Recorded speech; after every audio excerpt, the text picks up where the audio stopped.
The world is becoming a story of glaring absences.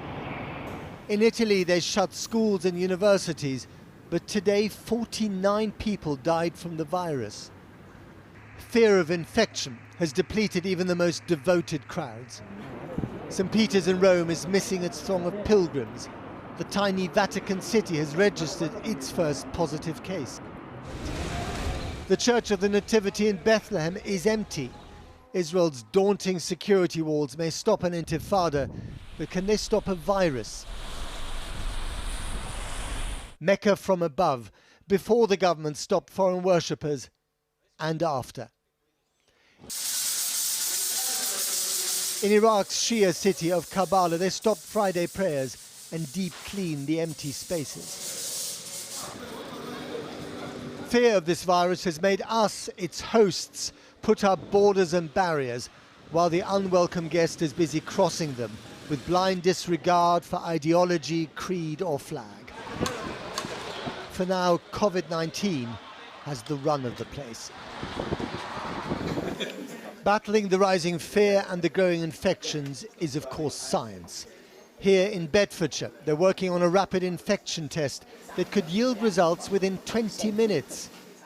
But it'll only be ready in the autumn at the earliest. Meanwhile, the cases keep rising to a total of 163 in the UK today. Is that really what it looks like when you sort of... And we are all in the same boat as the Prime Minister, learning the basics. So you know, mucking around with soap. And of course singing to ourselves while purging our hands. Happy birthday to you. Happy birthday, dear Mologic. Thank you very much Happy indeed. birthday to you. Very good. It looks to me as though there will certainly be a substantial period of disruption when we have to deal with this outbreak. How big that will be, how long that will be, I think is still an open question. And the most alarming open question of them all, how many more deaths? Yesterday, a woman in her 70s with underlying health conditions became Britain's first fatality in Reading.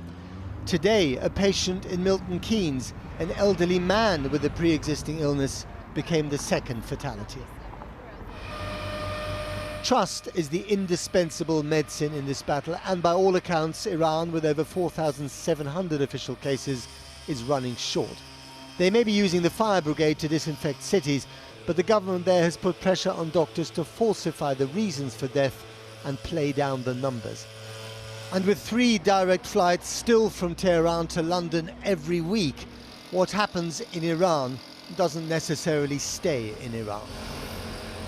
And as if airlines weren't having a bad enough time, 2 BA baggage handlers at Heathrow have tested positive today, which surely begs the question, could the virus have survived a journey in the luggage hold?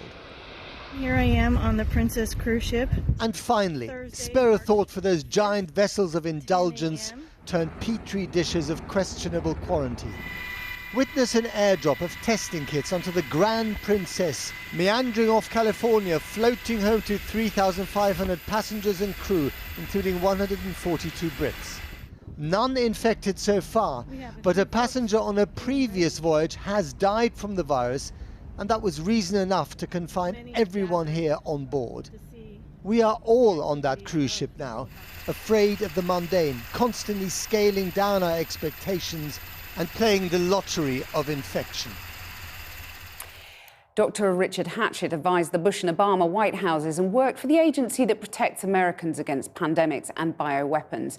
His organisation has now received more than £20 million from the UK government to develop a COVID-19 vaccine.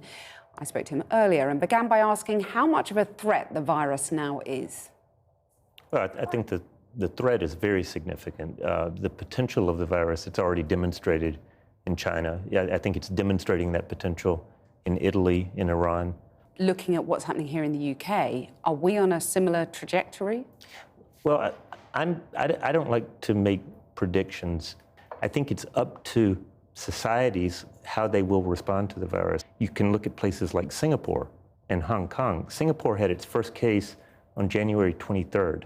Yesterday, they had gotten up to, I think, about 115 cases. So fewer than the UK? Fewer than the UK over 6 weeks. And basically, they have been able, through their public health interventions, through the public health response, through contact tracing, isolation of cases, and through engaging the public, they have been able to keep the virus under control. Well, given the rate of increase that we're seeing now in the UK, do you think the government needs to be more aggressive as they were in China, Singapore, Hong Kong?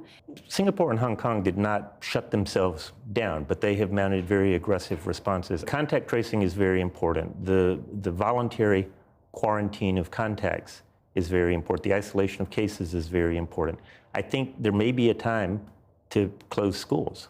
The virus has been circulating here for some time, and I think the government does recognize the criticality of the situation. I actually think Chris Whitty and his colleagues are doing a good job at communicating the risk to the public. I don't think they're minimizing the threat. I think they recognize the potential of the virus. So overall, and certainly relative to some other countries, I think the UK is doing a good job. Is there a danger, though, of an overreaction, given when you look at the scale of flu deaths worldwide, up to 600,000 a year, and you don't shut down public transport networks to stop people getting the flu? I don't think we're dealing with the flu. From what scientists know about this virus so far, what concerns you most about it? I think the most concerning thing about this virus is the combination of infectiousness and the ability to cause severe disease or death.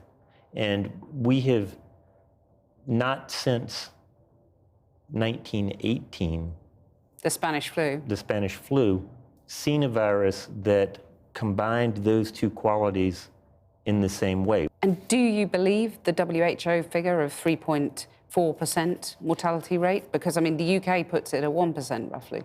In some respects, if it is between 1% and 3.4%, it really doesn't matter what's after the decimal point. I think what we're seeing is a virus that is many, many times more lethal than flu, and right now a population that is completely vulnerable to it, and that we are seeing its ability to explode. There is nothing to stop that expansion from continuing unless those societies move aggressively, engage their publics, implement multiple public health interventions, including focusing on cases, but also introducing social distancing interventions. There's nothing to stop that. Right now, social distancing. I think everybody should be doing what we call the Ebola handshake, the elbow bump, instead of shaking hands. Bruce Aylward has talked about, from WHO, has talked about coming back from China, put it in terms of it is like they are at war with the virus. I don't think it's a crazy analogy to compare this to World War II. I mean, a lot of people might be really surprised, if not sort of vaguely insulted, that you're comparing this to a war, World War II. Well, WHO is using those kinds of terms and talking about what's required to mobilize people. And it's because they have seen what this virus is capable of doing.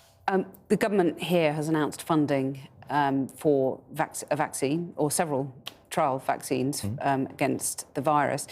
Do you agree that there's no hope of securing a vaccine and rolling that out across the population in time for this outbreak? We don't see any way that a vaccine can be available much more rapidly than 12 to 18 months. And even if it were to be available in 12 to 18 months, that would literally be, the world record for developing and delivering a vaccine. And the vaccine that would become available in 12 to 18 months, the supply would be such that we would need, I think, ethically to prioritize it for those who were at highest risk. So if this is a war, in your terms, it's a lengthy one? It is a lengthy one. This is a virus that's going to be with us for some time. There are many epidemiologists who think that the virus is likely to become globally endemic and be with us in perpetuity. If I had to bet, I would think that that is the most probable scenario. You're using these martial metaphors, you're making it sound very scary. You have a vested interest in making people fearful, so you get the investment in a vaccine. What do you say to that? I've been working on epidemic preparedness for about 20 years, and completely dispassionately, without elevating the temperature or speaking hyperbolically. This is the most frightening disease I've ever encountered in my career, and that includes Ebola, it includes MERS, it includes SARS. And it's frightening because of the combination of infectiousness and a lethality that appears to be many-fold higher than flu. Richard Hatchett, thanks very much. Thanks, Kathy. Well, I'm joined now by our business and global trade correspondent, Paul McNamara. Well, Paul, it's been a really interesting day with the Health Secretary making some pretty interesting comments about supermarkets and stockpiling, which have been challenged. Tell us more about that. Yeah, so at the beginning of the week, hand sanitizer started selling out. Now there are plenty of other supermarket shelves that are emptying because people have started stockpiling. Last night, the Health Secretary, Matt Hancock, tried to calm people down. He said, look, there's absolutely no need to panic buy, adding, we are working with the supermarkets to make sure people be able to get the food and supplies they need, which is all very reassuring, except for one small thing. I spoke to someone from one of the biggest supermarket chains this morning, and they said, we were a little bit surprised about that because we've had no contact with government whatsoever. That seems to have changed during the day. The Environment Secretary, George Eustice, has been hitting the phones with chief executives, and the messaging from both government and the supermarkets is essentially, don't worry, supply chains will continue to function as normal for the foreseeable future.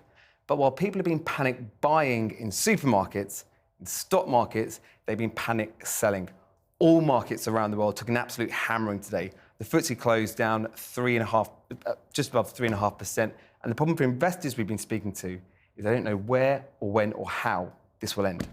Paul, thanks very much. Well, there's growing concern about the number of coronavirus-related hate crimes against the Chinese and Asian communities. A charity which monitors hate crime now wants more support from the government to tackle the issue. Today, 2 teenage boys were arrested on suspicion of racially assaulting a Singaporean man following the outbreak. Aisha Tull has been speaking to a man who also claims he's been attacked because of the coronavirus. As fear of catching the new coronavirus has grown around the world, there's another concern, that a rise in racist attacks against the Chinese and Asian community is growing too. I was more worried about them, like I say.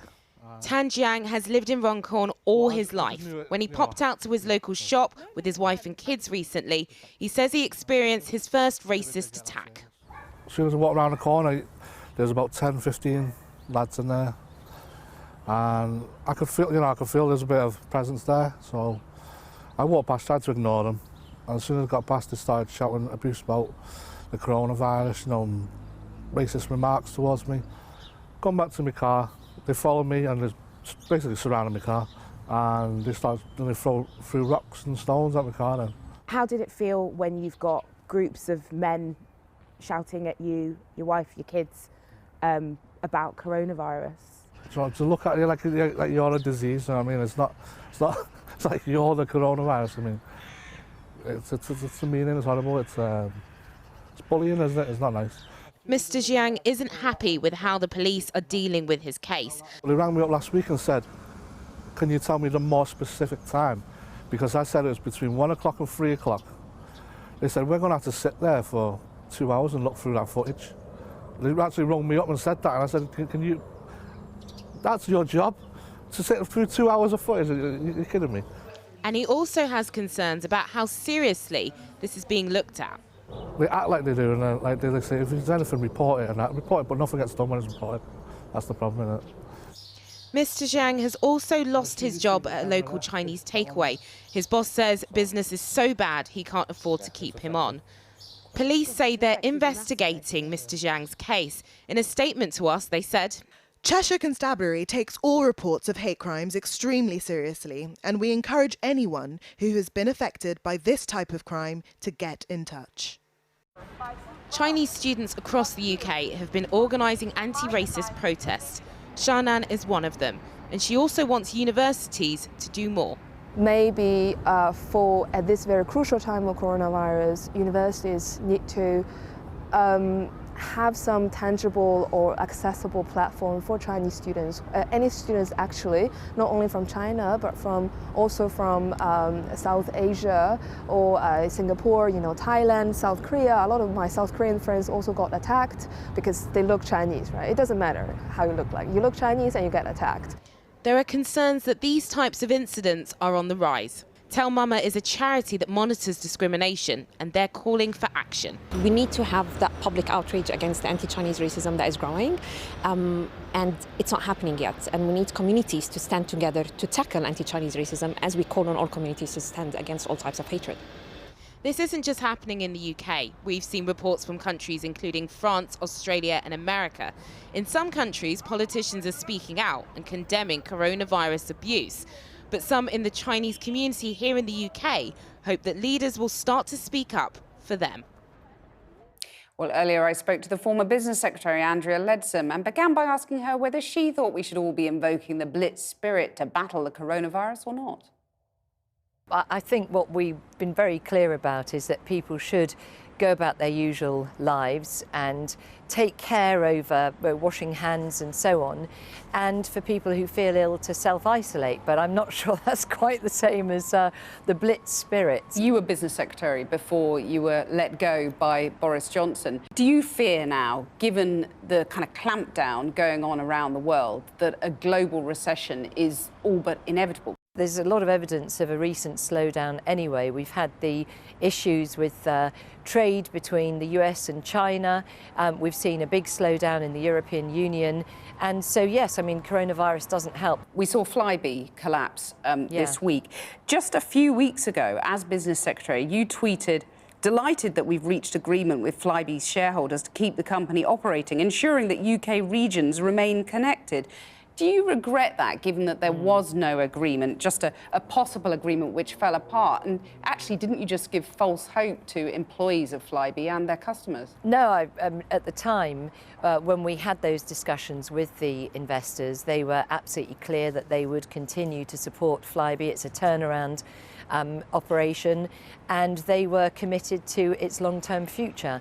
And at the same time, the government was committed to review of air passenger duty, to take away the double counting on domestic flights, and to look again at some of those routes which don't have any alternatives. And so we did sort of what we'd set out to do. I think it is devastating for staff and for many people who now have problems with passenger journeys. Just finally, you gave a statement in the Commons this week about your resignation. You said that you spoke about the importance of all MPs behaving honourably. The Home Secretary is accused of bullying her staff, allegations she denies. Would it help you set up an independent and anonymous complaints system for MPs and their staff? Would a similar system be appropriate for civil servants? Well, first I want to say I have never seen Pretty bully anyone, and she is a very highly regarded colleague, and I certainly get along with her very well. And I think actually the problem with this kind of very public allegation is that it's very difficult for her to defend herself, and in many cases that I've seen in my time as leader of the Commons, it's also very difficult then for victims to come forward, because they themselves find that they're in the public glare of the spotlight. So actually, yes, I do believe that a confidential and independent complaint scheme is the way forward. Andrea Leadsom, thanks very much. Thank you.